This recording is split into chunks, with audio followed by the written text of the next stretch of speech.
You never expect to run into an ex at a random coffee shop on a Thursday afternoon. Or maybe you do if you live in a small town, but I didn't.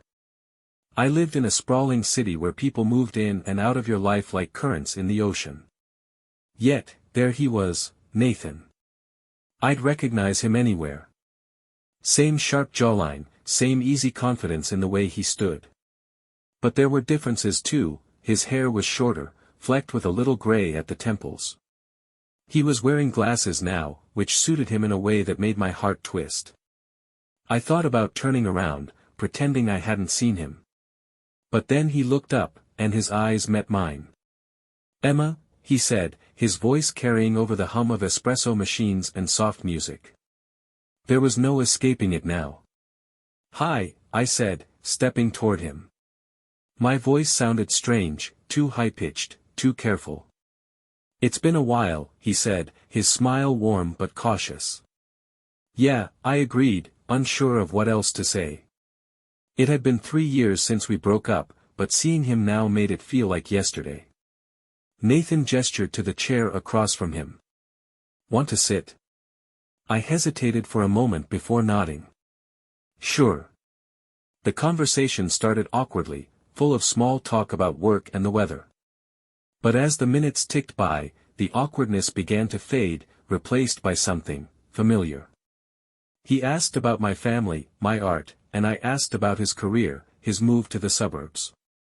We danced around the obvious, the years we'd spent together, the breakup that had left me reeling.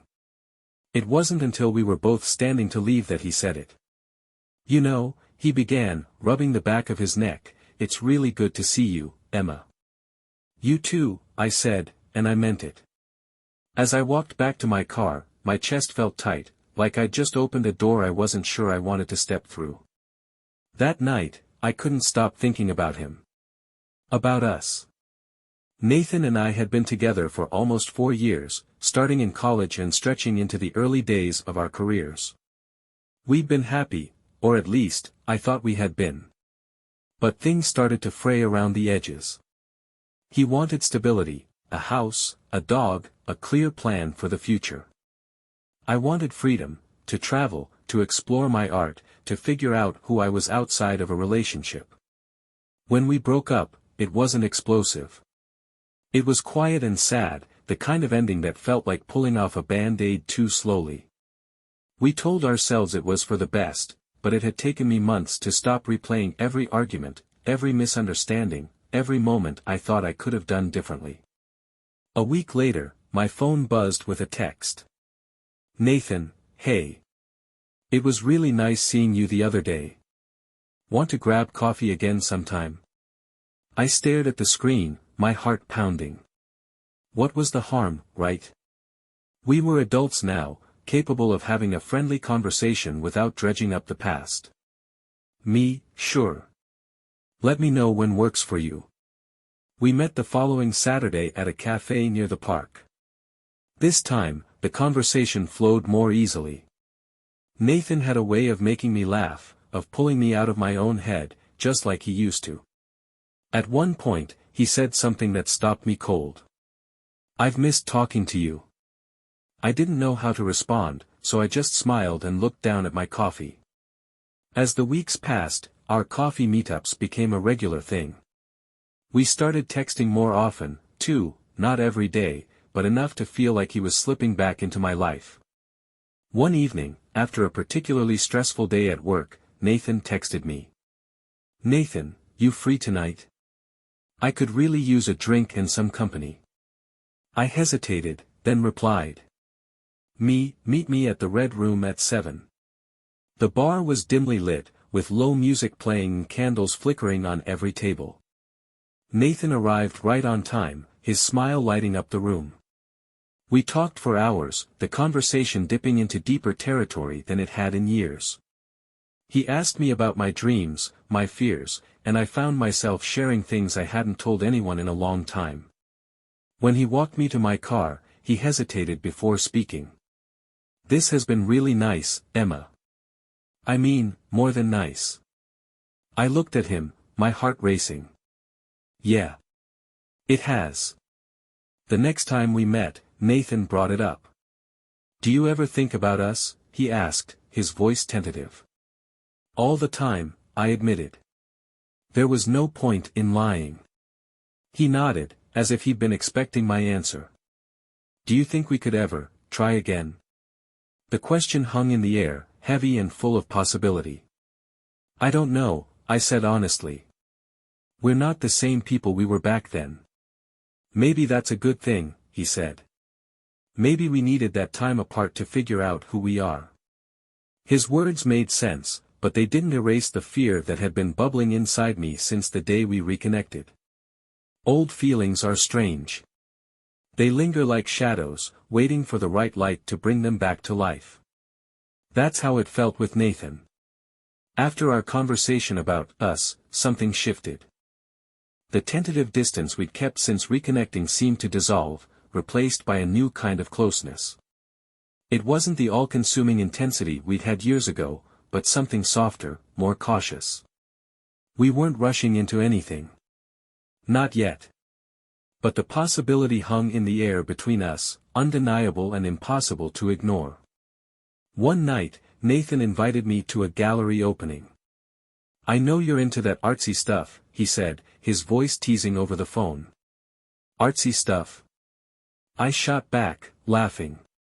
"You really know how to flatter a girl." When I arrived, he was already there, waiting near the entrance with 2 glasses of wine. The space was buzzing with people, all murmuring quietly as they admired the paintings on the walls. Nathan handed me a glass and smiled. "I figured you could explain what all this means to me." I laughed, but as the evening went on, I realized he was genuinely interested. He asked thoughtful questions, his attention never wavering. "You've changed," I said as we stood in front of a particularly abstract piece. "Good or bad?" he asked, glancing at me. "Good," I said, surprising myself with how much I meant it. As we spent more time together, the memories of our old relationship began to resurface. Some of them were good, the road trips, the late-night talks, the way he used to leave me little notes on my desk. But others were harder to face. One evening, as we walked through the park, I decided to bring it up. "Do you ever think about why we broke up?" I asked, keeping my voice light but steady. Nathan sighed, shoving his hands into his pockets. "Yeah. I think about it a lot. And..." He stopped walking and turned to face me.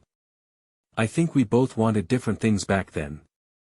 And I think I didn't know how to give you the space you needed." His honesty caught me off guard. "It wasn't all on you, Nathan. I could have communicated better. I could have let you in instead of pushing you away." We stood there for a moment, the weight of our shared history settling between us. "I don't regret the time we had," he said finally. "Even if it didn't end the way we wanted." "Me neither," I said softly. The more time we spent together, the harder it became to deny the pull I felt toward him. One evening, after dinner at a small Italian restaurant, Nathan walked me to my car. The air was cool, the faint hum of traffic in the distance. "I had a great time tonight," he said, his voice low. "Me too," I replied. For a moment, we just stood there, the space between us charged with unspoken possibilities. Then, before I could second-guess myself, I leaned in and kissed him.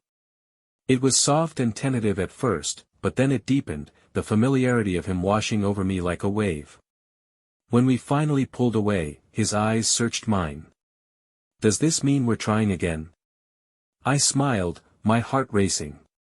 "I think it means we're seeing where this goes." Over the next few weeks, we eased into this new version of us. It wasn't official, but it was something. Still, the doubts lingered. Was this a mistake? Were we setting ourselves up for another heartbreak? One night, I voiced my fears. "What if we don't work out again?" I asked, my voice quiet. Nathan reached for my hand, his touch steady. "What if we do?" His words stayed with me long after he'd gone. As the weeks turned into months, the spark between us grew stronger. It wasn't just the physical attraction or the shared history, it was the way we'd both changed, the way we'd learned from our mistakes. Nathan wasn't the same person he'd been 3 years ago, and neither was I. But maybe that was the point. One evening, as we sat on his couch watching a movie, he turned to me and said, "I don't know where this is going, Emma. But I know I don't want to lose you again." I smiled, leaning my head against his shoulder. Me neither. For the first time in a long time, I felt like we were building something new, not a continuation of our old relationship, but something stronger. There's a strange kind of vulnerability that comes with giving an old love a second chance. It's not like starting fresh, when you don't know each other's flaws or the ways you're capable of hurting each other. Nathan and I had history, messy, complicated, beautiful history, and trying again meant facing it head-on. But as we settled into this new phase, I realized that the scars of our past didn't have to hold us back. They could guide us instead, reminding us of the mistakes we didn't want to make again. At first, it was the little things that made me believe we could make this work. Nathan started showing up at my art shows, something he hadn't done much when we were together before. He wasn't just supportive, he was genuinely interested, asking questions about my process and my inspirations. "You're really talented, you know," he said one evening as we stood in front of one of my paintings.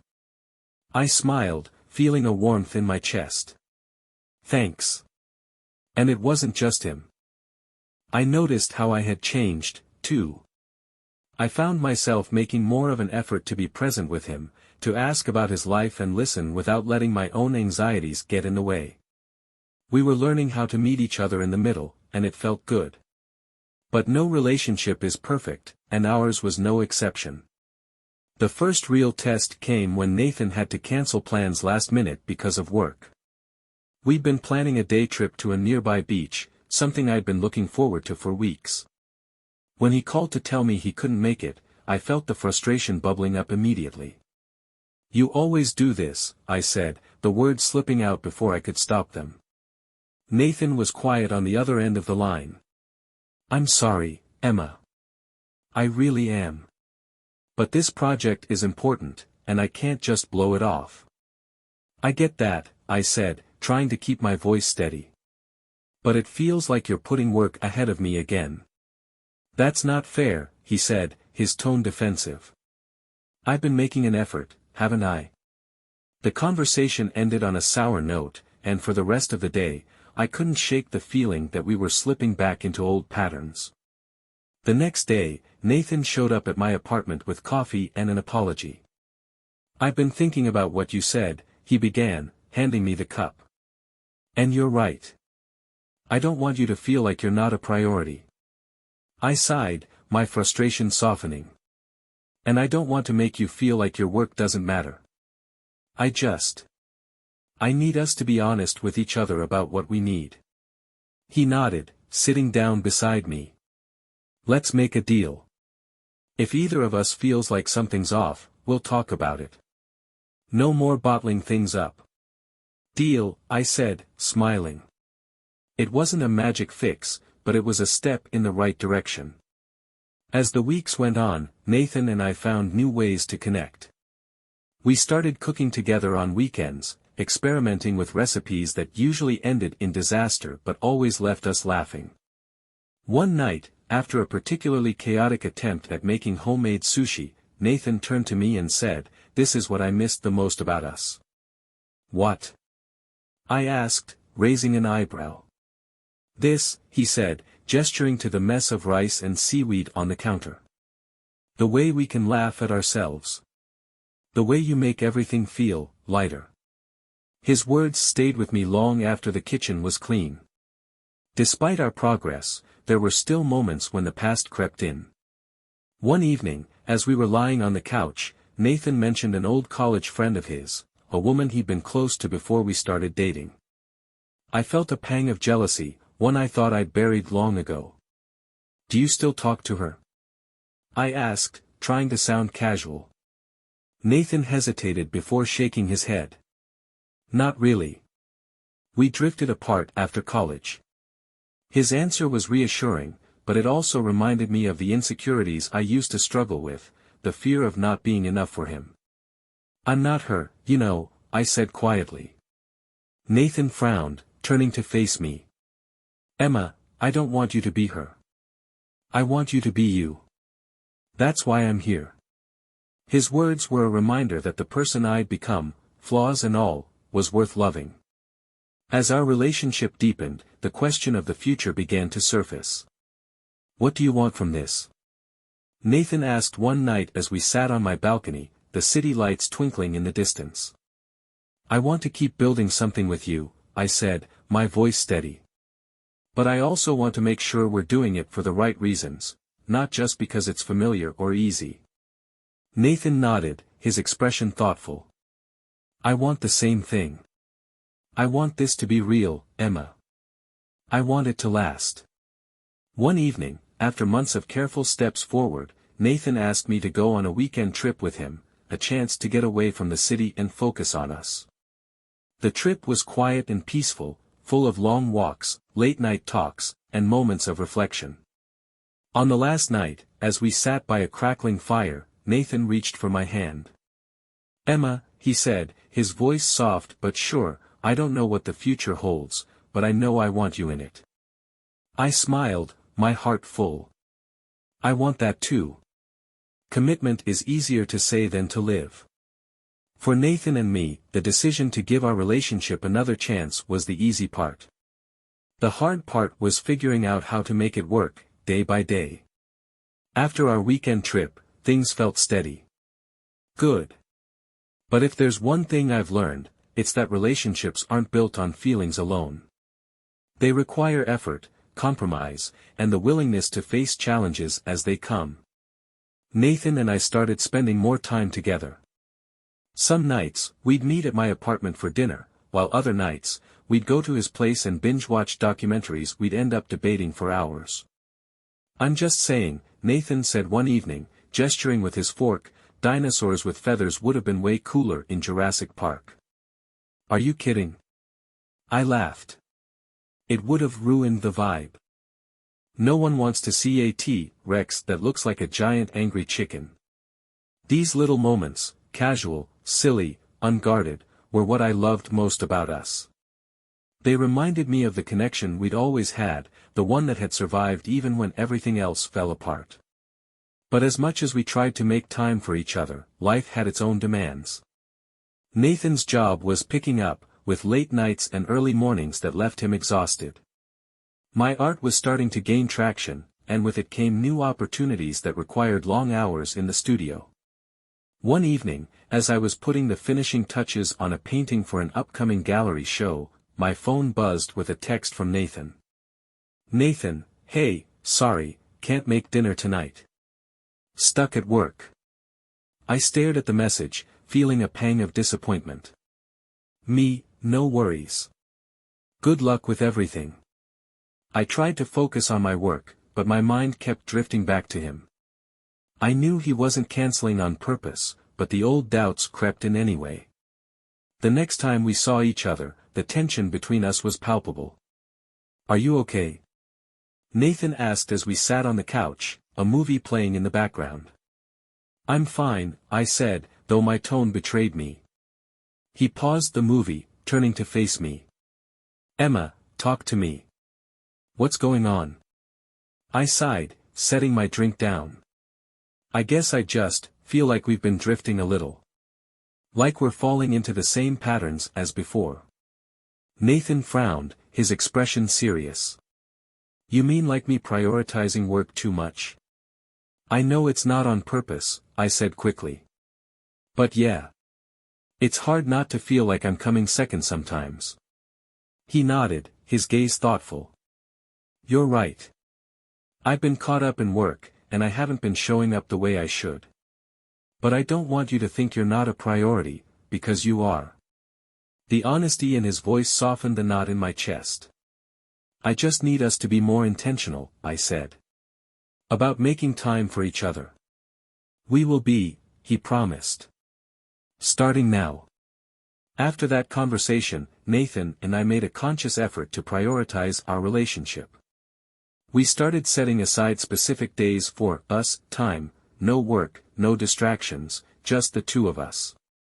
We tried new things together, a cooking class that ended with us laughing at our lopsided soufflés, a hike that left us both breathless but exhilarated. It wasn't perfect, but it felt good to know we were both trying.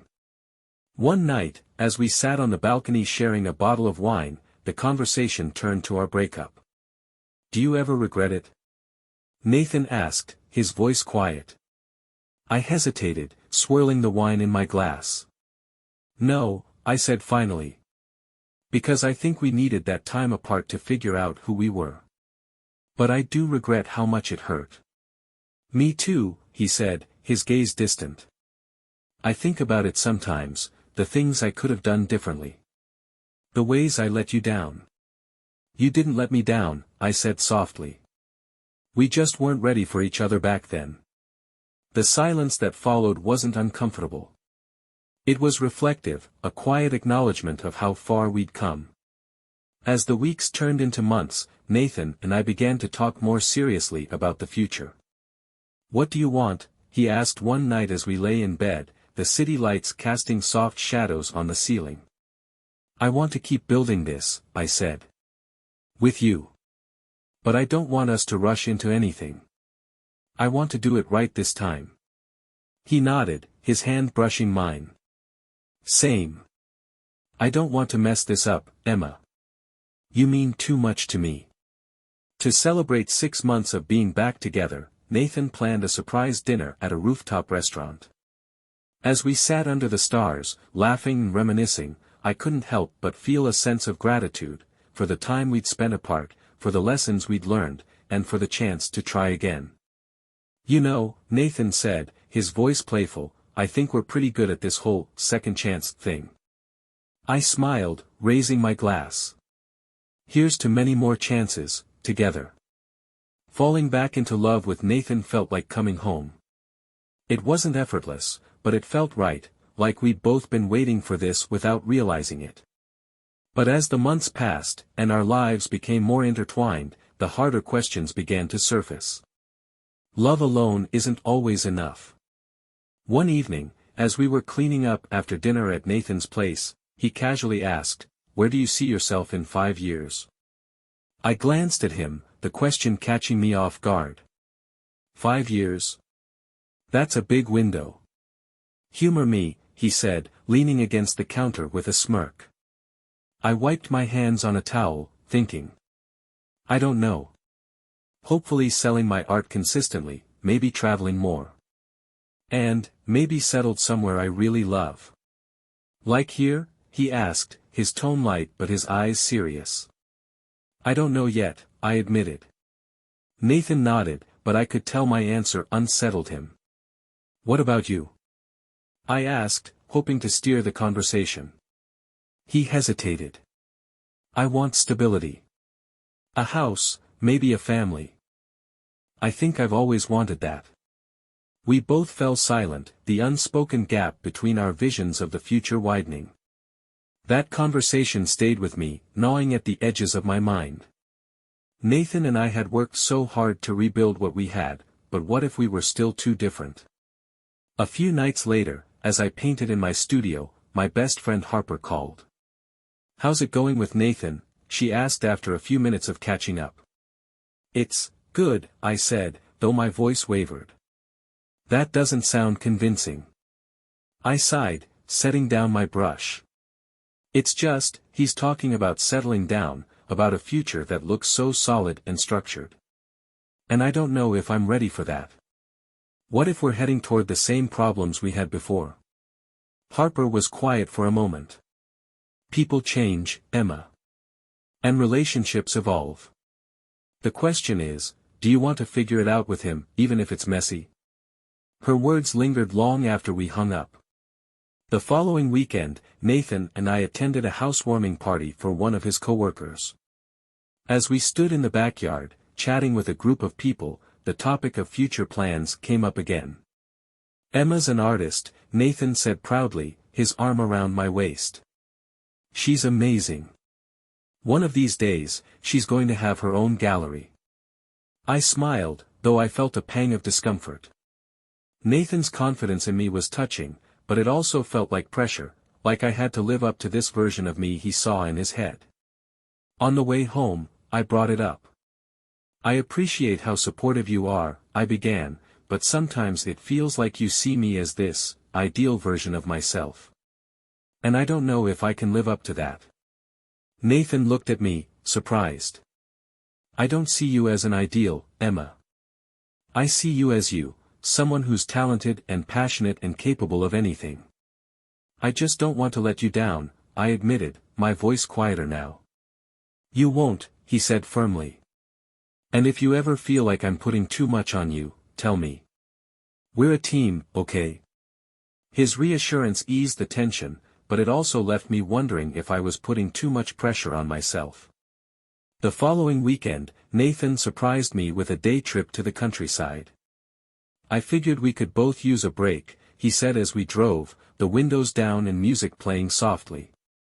We spent the day hiking, exploring small towns, and talking about everything except the heavy stuff. By the time we stopped for dinner at a quiet little diner, I felt lighter than I had in weeks. As we shared a slice of pie, Nathan reached for my hand. "I know I've been pushing about the future," he said.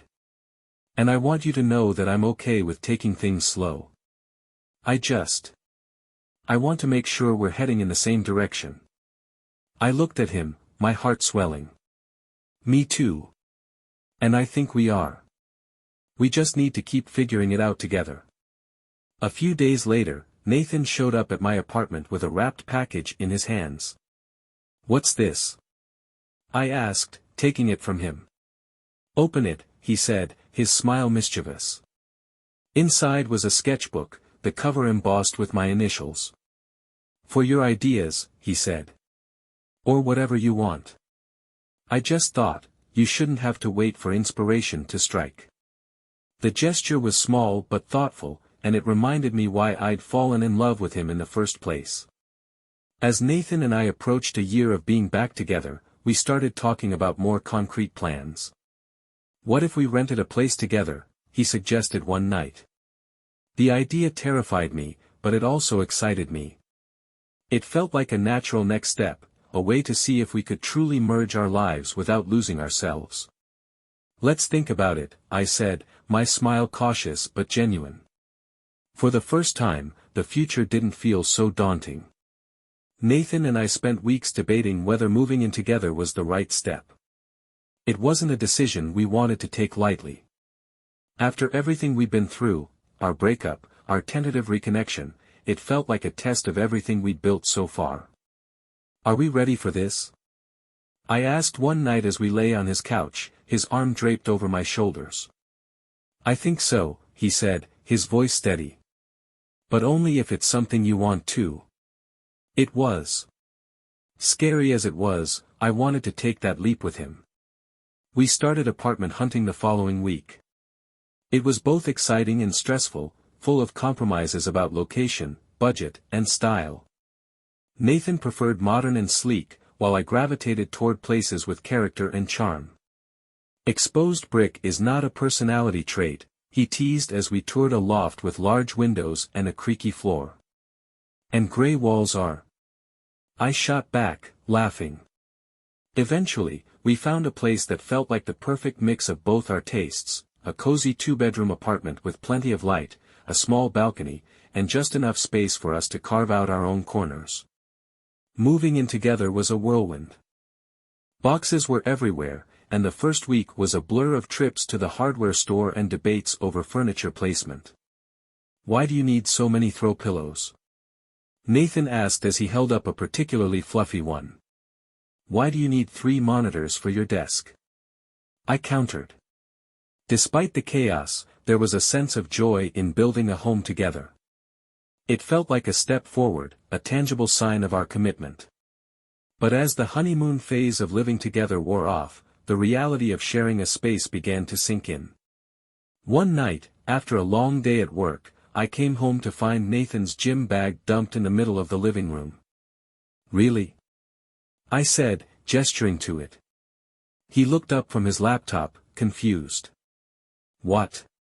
This, I said, pointing more emphatically. You've been leaving it here every day this week. Nathan frowned. I'll move it later. It's not a big deal. It is to me, I said, my frustration bubbling over. I feel like I'm the only one trying to keep this place together. The argument escalated quickly, each of us airing petty grievances we'd been holding on to. I didn't realize living together meant being nagged all the time, Nathan snapped. And I didn't realize it meant picking up after you like a maid, I shot back. The fight left both of us hurt and drained. For the first time since moving in, I wondered if we'd made a mistake. The next morning, Nathan came into the kitchen while I was making coffee. Hey, he said softly, his expression apologetic. Hey, I replied, not looking up. I'm sorry about last night, he said. I was being defensive, and I wasn't listening to what you were really saying. I sighed, setting down my mug. I'm sorry too. I shouldn't have let it build up like that. I want us to be a team, you know. We are, he said, pulling me into a hug. And I'll try harder. I promise. The fight wasn't forgotten, but it taught us both an important lesson: communication wasn't just about talking. It was about listening, too. Over time, Nathan and I found our rhythm. We learned to navigate each other's quirks, from his habit of leaving his socks everywhere to my tendency to start projects and leave art supplies scattered around the apartment. We started making time for weekly check-ins, a chance to talk about how we were feeling and address any issues before they became problems. One evening, during one of those check-ins, Nathan surprised me. I've been thinking, he said, about what you said before we moved in, about not rushing into anything.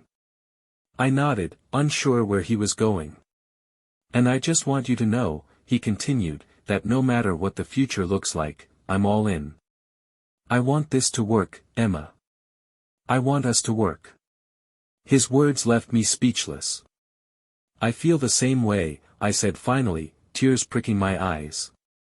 As the months passed, our apartment began to feel like a home. We added little touches that made it ours: a gallery wall of photos and artwork, a shared calendar for planning date nights, even a shelf for Nathan's growing collection of mystery novels. One night, as we sat on the balcony with glasses of wine, Nathan turned to me and said, "Do you remember the first time we ran into each other at that coffee shop?" "Of course," I said, smiling. "I think about how easy it would have been for us to just say hi, catch up, and move on with our lives," he said. "But I'm so glad we didn't." "Me too," I said, leaning against him. "Our journey wasn't perfect, no relationship ever is, but it was ours. We'd taken the risk, faced the challenges, and come out stronger for it." And as I looked at Nathan, his hand resting on mine, I knew that whatever the future held, we'd face it together.